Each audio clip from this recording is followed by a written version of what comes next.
Sabe aquela sensação que muita gente conhece? A pessoa está ali prestes a conseguir algo grande e, de repente, parece que o mundo desaba. Os planos dão errado, algumas pessoas somem e fica aquela bagunça, aquela desordem. Mas e se essa turbulência toda não for o que a gente pensa que é? Pois é, vamos entender isso melhor. A ideia principal aqui é que essa desordem toda não é de jeito nenhum um sinal de fracasso. Muito pelo contrário. É como se fosse o universo, sabe? Dando uma arrumada na casa, preparando o terreno para algo novo e muito maior que está chegando. É basicamente a prova de que uma mudança de vibração já está acontecendo. Tá, mas como é que a gente reconhece essa fase na prática? Bom, a verdade é que todo esse desconforto, todas essas mudanças, eles são os primeiríssimos sinais de que uma grande transformação, tanto financeira quanto espiritual, está vindo aí. É quase como um convite, sabe? Para a gente olhar além dessa bagunça toda e simplesmente confiar no processo. Olha, e essa citação do Napoleon Hill, nossa, ela resume perfeitamente a virada de chave que a gente precisa ter na mente. O ponto principal é sacar que os desafios não são só pedras no caminho. Na verdade, eles carregam oportunidades. A dor, por mais difícil que seja, pode ser aquela grande professora da alma, sabe? Aquele empurrãozinho divino que força a gente a crescer. Isso nos leva a um dos conceitos mais importantes de todos, a ideia de que a riqueza é, na verdade, uma energia. E essa energia responde ao nosso estado interno e não só ao esforço que a gente faz do lado de fora. Pensa bem, tudo no universo é energia, né? O dinheiro também. E ele é super sensível à frequência que a gente está emitindo. E olha que interessante essa comparação. De um lado, a gente tem a frequência da escassez. Ela é alimentada pelo medo, pela dúvida. E o que ela faz? Manda um sinal todo confuso para o universo e acaba atraindo mais do mesmo. Agora, do outro lado, tem a frequência da abundância. Essa vibra com fé, com gratidão, e é ela que abre as portas para o fluxo da prosperidade entrar. É isso, a mente funciona como uma antena, transmitindo e recebendo o tempo todo. Essa frase aí resume tudo, né? Não é só sobre querer uma coisa, é sobre se tornar a pessoa que atrai essa coisa. O nosso estado interno é o que, no fim das contas, molda a nossa realidade externa. Tudo que a gente sonha já existe por aí. O nosso trabalho é só ajustar nossa frequência para entrar na mesma sintonia daquilo que a gente quer manifestar. Ok, mas aí surge aquela dúvida, né? Poxa, eu tento pensar positivo, tento vibrar na abundância, mas parece que a coisa não vem. Por que isso acontece?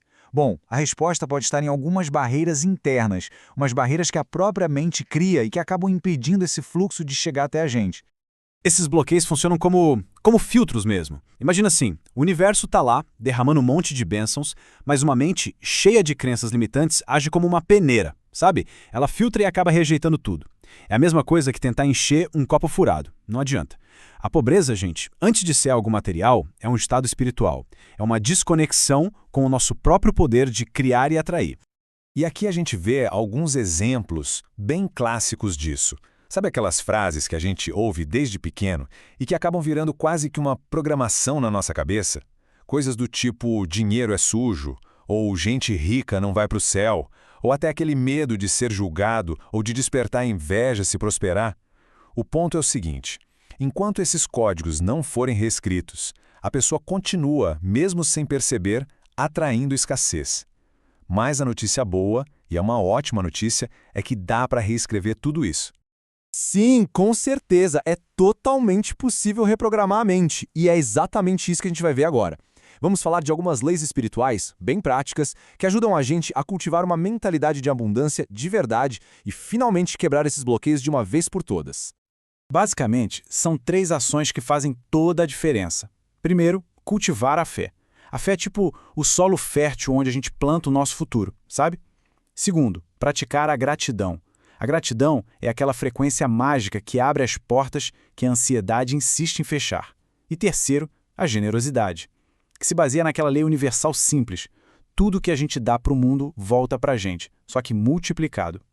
Vamos parar um pouquinho para falar da gratidão. Pensa nela como uma semente espiritual.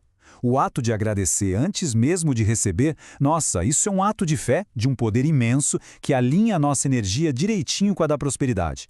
E a lei aqui não falha, é imutável. Quanto mais a gente agradece, mais o universo nos dá motivos para agradecer. E tudo isso nos leva, agora, para o conceito talvez mais elevado de todos, que é a grande virada de chave. parar de focar na busca pelo dinheiro e começar a focar na busca por um propósito. É aqui que o jogo vira completamente. E olha só que interessante o que a gente pode chamar de paradoxo da prosperidade. É curioso, né? Quanto mais uma pessoa corre desesperadamente atrás do dinheiro, mais ele parece escapar. Mas quando o foco muda, quando se começa a correr atrás de um propósito maior, de uma missão de vida, aí o dinheiro começa a vir atrás, quase que como uma consequência natural de tudo. E essa citação do Napoleão Hill, de novo, fecha essa ideia com chave de ouro. Uma missão clara é o que realmente impulsiona a riqueza de longo prazo. Pensa assim, pessoas com uma mentalidade verdadeiramente próspera não trabalham só por necessidade, elas trabalham para contribuir. E o dinheiro que vem de um trabalho que a gente ama, que tem um propósito, esse dinheiro é abençoado, porque ele carrega essa energia junto com ele. No fim das contas, a gente começa a ver a riqueza de outro jeito. Ela deixa de ser o objetivo final e passa a ser o resultado natural de uma vida com um propósito. A prosperidade de verdade não é algo que se conquista na força, sabe? Ela é manifestada. Ela brota de um alinhamento interno entre a fé, o propósito e a ação. E isso tudo nos deixa com uma pergunta final para a gente refletir. Depois de entender que a prosperidade responde à nossa vibração, à nossa fé, ao nosso propósito, a pergunta que fica é: será que a riqueza é algo para ser perseguido na raça com esforço? Ou será que é algo que a gente simplesmente permite que flua, uma vez que as barreiras internas são derrubadas?